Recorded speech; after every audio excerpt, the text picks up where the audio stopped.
Terima kasih Dr. Reza. Selamat sore saudara-saudara sekalian. Hari ini kami akan kembali menyampaikan kinerja data kesehatan yang kita himpun pada pukul 12.00 WIB pada tanggal 11 Juni 2020. Ini adalah data yang bergerak dari tanggal 10 kemarin pada pukul 12.00 WIB. Hari ini kita telah melakukan pemeriksaan spesimen sebanyak 16.702 spesimen. Sehingga total sampai dengan hari ini yang kita periksa adalah sebanyak 463.620 spesimen. Dari pemeriksaan sebanyak ini kita mendapatkan data konfirmasi positif COVID-19 sebanyak 979.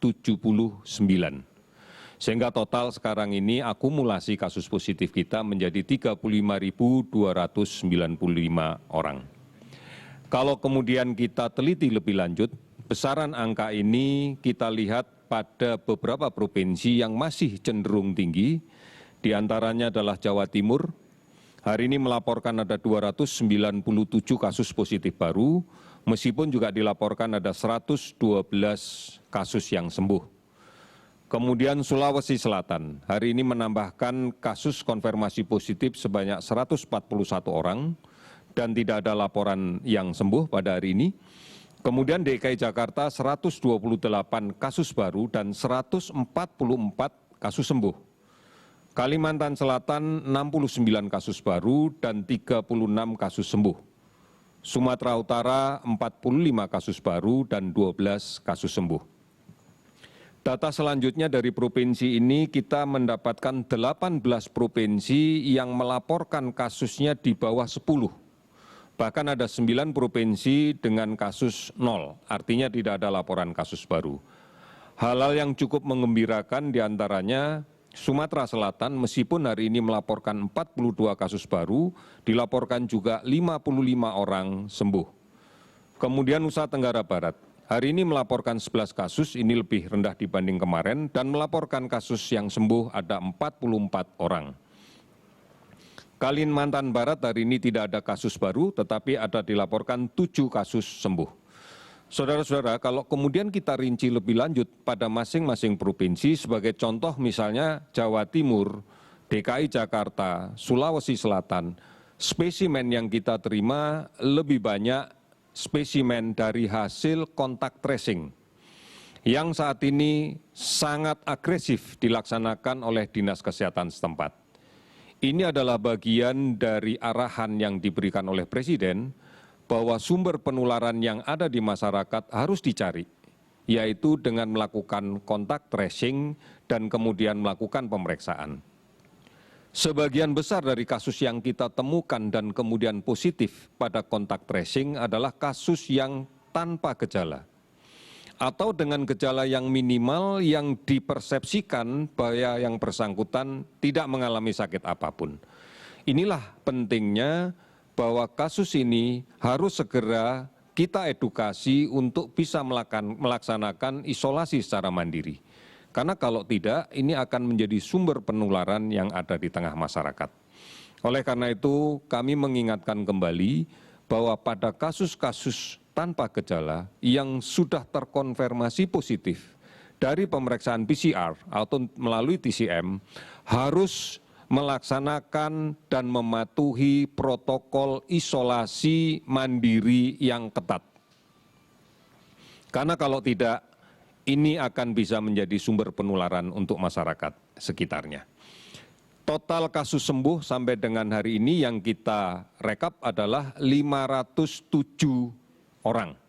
Sehingga total yang sembuh adalah 12.636 orang.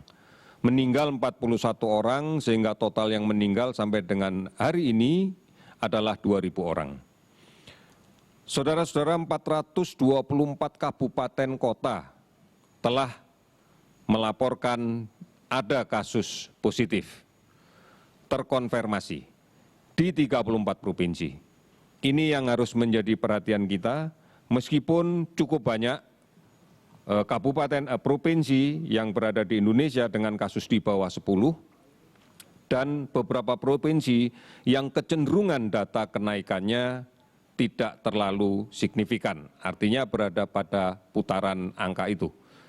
Hanya memang masih ada beberapa provinsi yang kenaikannya cukup tinggi. Oleh karena itu, kita juga masih akan terus melakukan pemantauan terhadap kasus ODP dan total yang sampai saat ini dilaporkan oleh seluruh provinsi sebanyak 43.414 orang. Sementara pasien dalam pengawasan 14.052 orang. Gambaran ini harus kita yakini bahwa upaya kita untuk aman dengan cara menjaga jarak, menggunakan masker, mencuci tangan adalah cara yang terbaik. Hindari kerumunan.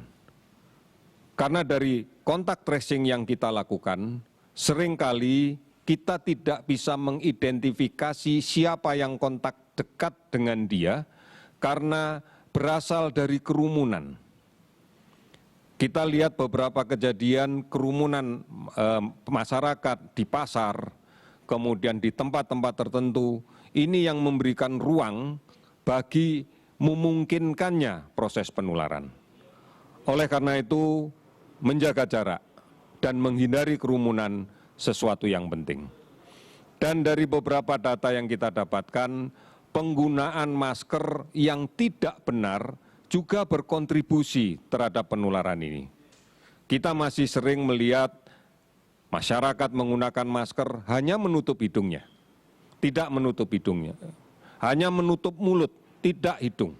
Bahkan ada beberapa yang kemudian hanya menutup dagunya, atau tidak menggunakan secara baik, melepasnya, menyimpannya atau mencucinya. Ini juga menjadi beberapa hal yang harus kita lakukan. Saudara-saudara, keprihatinan kita juga bisa kita dapatkan dari adanya anak-anak balita yang terinfeksi. Ini disebabkan karena tertular oleh orang dewasa yang memiliki mobilitas yang cukup tinggi di luar rumah. Oleh karena itu, mari kita bukan hanya berpikir aman untuk kepentingan sendiri, aman tidak tertular, tapi pastikan bahwa kita juga aman untuk lingkungan kita, bahwa kita juga aman untuk keluarga kita, agar kita tidak menjadi sumber penularan di tengah-tengah keluarga. Kita yakin kita mampu melakukan ini dengan baik. Dibutuhkan komitmen, disiplin, dan kebersamaan terus-menerus. Kita tidak mungkin kemudian berharap hanya orang lain yang melindungi kita, tanpa ada upaya yang sungguh-sungguh bahwa kita pun juga harus melindungi diri kita sendiri. Saudara-saudara, kita meyakini ini dan kita pasti bisa. Kita pasti bisa. Selamat sore, terima kasih.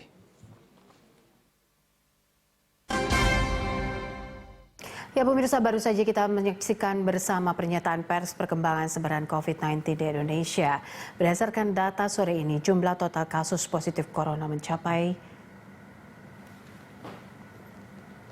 sesuai dengan apa yang tertulis di layar kaca Anda, 35.295 positif, 12.636 sembuh dan 2.000 orang yang meninggal dunia. Pemerintah juga terus memantau ODP dan juga PDP dan pemerintah serta gugus tugas percepatan dari penanganan COVID-19 juga mengeluarkan indikator kesehatan masyarakat produktif dan aman COVID-19 berbasis data yang akan dikeluarkan setiap minggunya pada masing-masing provinsi.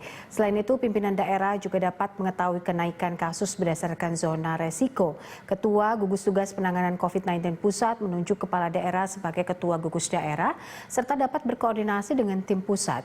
Selain itu, juru bicara penanganan COVID-19 Ahmad Yuryanto juga menyebutkan bahwa kasus COVID-19 mulai terkendali dan mengimbau masyarakat untuk selalu melakukan protokol kesehatan dengan menjaga jarak serta mengurangi aktivitas di luar rumah. Breaking news akan kami lanjutkan sesaat lagi.